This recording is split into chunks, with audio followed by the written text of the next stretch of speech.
Hi all, this is your Professor Ian. Welcome to week 2 of English 1B, this fine spring semester. This is a 14-week version.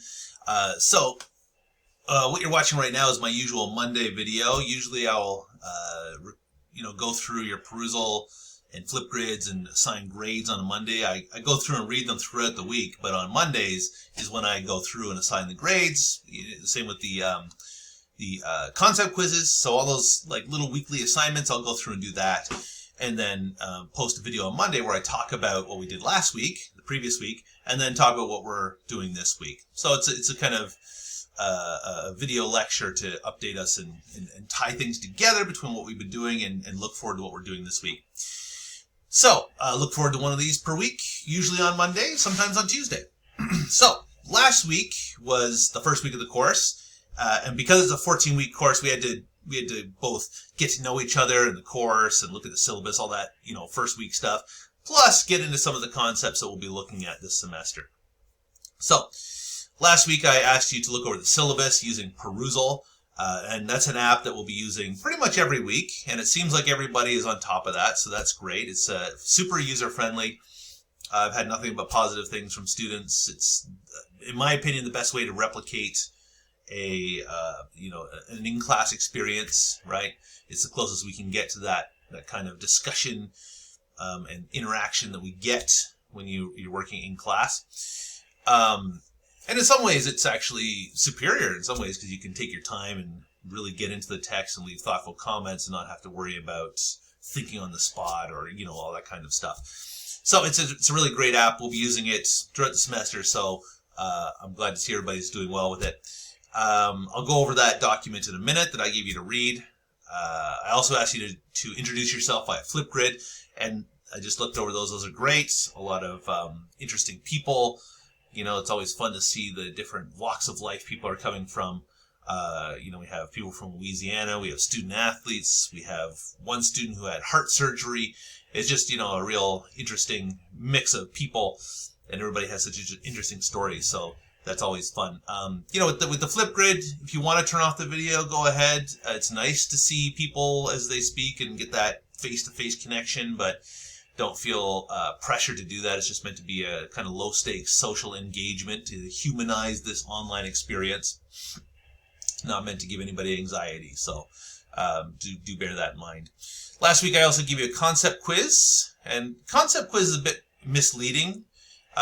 With those concept quizzes, that's just my video lectures on a topic with usually just a reflective question at the end, sometimes at the beginning and then the end, but there's always going to be that reflective question at the end. So I gave everybody who I saw engaged with the video credit, but remember to wait till the end and get that reflective question. It just to help you think through what you've been watching and learning about and try to internalize some of those ideas. If I watch an interesting lecture or video or whatever online, I can be super into it, and then the minute it's over, the ideas start leaving my head, right? So I'm asking you to just reflect on things a little bit to help cement that for yourself. Okay? So do watch to the end of those videos and answer those reflective questions. I'm not looking for a paragraph of perfect prose, but just to help you think through what you're learning. It's called metacognition, which is thinking about thinking or thinking about learning. And it helps you make those lessons part of your own internal makeup, your own internal thought process. So, what else did we have? I always include the slides with those concept quizzes. I try to, so if you want to review the PowerPoint slides, just to look for specific information, it's always there. In my concept quiz, I went over some, those basic appeals and some of the basic ideas about argumentation. So, it's just to give you, basically that's to give you kind of the mission statement for the course. Like, this is what we're learning about in general. This idea of how do we have good arguments, how do we deconstruct arguments, is basically what we're doing in this course. The instructions for essay number 1 are also available, so please look those over. I'm going to record a video, kind of my thoughts about the essay and answering any questions. I've had some good specific questions from people. So if you have questions about the essay, please email me and I'll answer those in a video for everybody, because I think that'd be useful for people. So this week, not next week, because we're in this week. This week we are getting into some more of the topics. We're going to look at specifically the rhetorical situation. This is a term that rhetoricians use. And a tool called soapstone, which you may have encountered this before. It's just a kind of way to think through and deconstruct an argument in a very specific way. And I love acronyms like soapstone because they force us to like pause and go through a number of steps, and that makes us very take our time thinking through something. Oftentimes when we're in an argument or thinking about argument, it's on the spot. It's very rushed. So soapstone is one of these great acronyms that I like to help us break down an argument. So we'll look at that. We'll talk about kairos a little bit, fallacies. We'll talk about the classic idea of fallacies. And you may have encountered these before. I don't have an exhaustive list for you. I just go through what I call my dirty dozen, and just thinking about that idea of fallacies. Also this week, there's 2 texts to read. The classic Letter from Birmingham Jail by MLK Jr. We're a couple weeks late to read that on MLK Jr. Day, but regardless, it's a master class in rhetoric. It's about 10 pages long, so do prepare yourself for that. But you don't have to puzzle over every word, but do look for those appeals that he's using. Look for when he's using pathos, ethos, and logos, because he uses them all in a masterful way. You might want to look up the term anaphora too. It's a useful term. We're also going to read a much more contemporary text. It's the second inaugural address by Barack Obama, and I wanted to include this because Barack Obama was also a great orator with great speechwriters. He probably wrote many of them himself or, contributed, but, he also has a team of speechwriters. And it's a great text, and you can see how he's using some of the very same techniques as King. And there's even, some tie-ins to some of the techniques that King is using. So 2 texts to read via perusal, 2 concept quizzes. There's also a discussion forum where you can share some attempts to use these fallacies we've been discussing, and finally a flip grid just to share some thoughts about what we're learning this week. So there's a lot of, I would say, conceptual learning this week, just picking up some of these basic ideas, because we're spending the first 3 weeks just working through some of the classic ideas of rhetoric, the classical appeals and kairos and the fallacies, these very classic building blocks of rhetoric. And so there's a lot of conceptual heavy lifting this week. So do prepare for that. And then, I just want to preview the next week. We're getting into the first essay. So please do look over the instructions for essay number 1 this week and get some ideas, and email me if anything's unclear, because that is going to come up very quickly. We're working on your first paper in the 3rd week. It's not a super long paper. It doesn't require any actual research. And I'll talk about that in a video that I post, but, it is coming up very quickly. So do think about that. Okay, so I just want to talk about the article that I gave you to read last week quickly. Finding the good argument, or why bother with logic. This is just a great introduction to some of the ways we talk about argument in our society. I hope you found it the same. There were a lot of great conversations and perusal about that, and about this idea of, how Jones, who, writer who has a great last name, by the way, starts with this idea that we often talk about argument as a kind of battle, conflict, or war, right? And this is the kind of prevailing metaphor we have in our society for argument. When we think about argument, we think about angry people going back and forth. And a lot of that is because that's how it's staged for us in the media. The presidential debates, which are discussed in the article, it's very much 2 angry people going at each other, right? This is how political debates, not only presidential, but other debates too, are staged for us. And we, so it becomes kind of this visual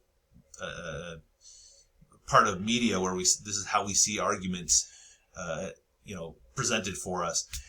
But really, they're not arguing in the same way that Jones wants to get to. They're arguing in that way that, more the Monty Python video that I showed you in my concept quiz, where it's just back and forth, contrarians, yes, knowing each other, rather than trying to reach a compromise, to reach some kind of middle path, some kind of solution to a problem, right? We often see argument staged as this debate where it's two people showing off their sides and just arguing back and forth.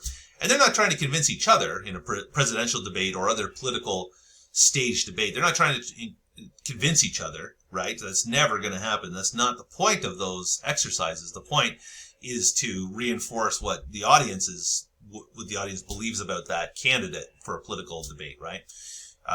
They're appealing to their base, right, in specific ways. And even the idea that they're trying to convince the audience is pretty spurious. I don't think there's very much convincing going on in a lot of staged political debates. People go into watching those wanting to see their person win in that battle, right? So this is often how it's staged. And this is the kind of metaphor and social understanding that Jones starts with. And of course, Jones is trying to get to a deeper understanding of argument, because argument is something we engage in all the time for productive purposes, right?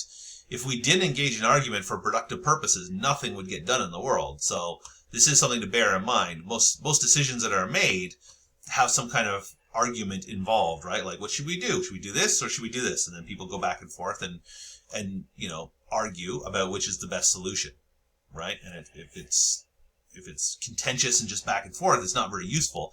But oftentimes people are good at finding compromise and realizing, hey, it's not going to be exactly what I was thinking in the first place, but there's some solution that we can find and we need to find, right? So most of the time on the ground, argument doesn't operate this way, which is an interesting way to, interesting thing to keep in mind. We oftentimes think of, these big political debates as the kind of apex of argument, but it's really a staged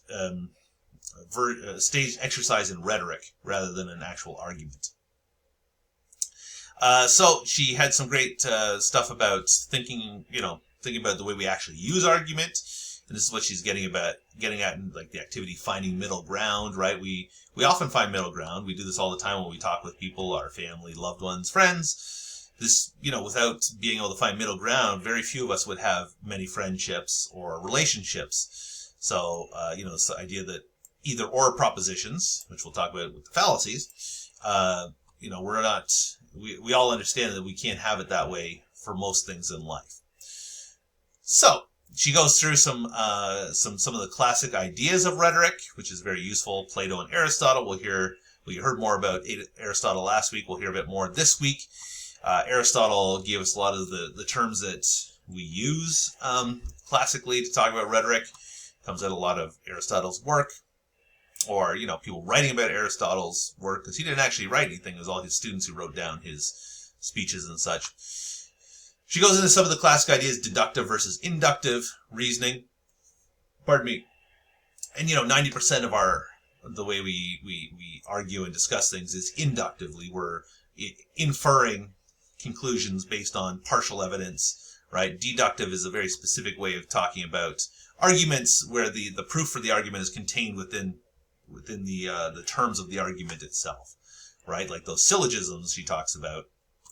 People who burn flags are unpatriotic. Sarah burned a flag, therefore Sarah's unpatriotic, right? So the very conclusion, Sarah's unpatriotic, is contained within the premises of the argument.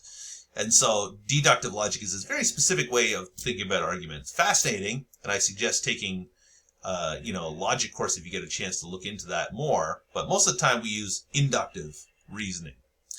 Then she goes through the appeals, so it's great to have that reinforced in multiple ways. Finally, she talks a little bit about Toulmin, but I cut it off there because we're not getting into Toulmin argument this semester. I've done it before, but this semester we are not. So anyways, I just wanted to go through that document briefly. The conversations were great in perusal.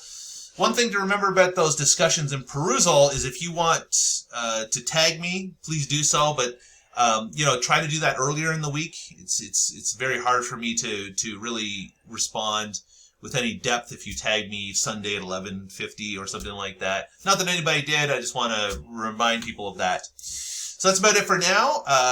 Thank you very much, and have a great second week.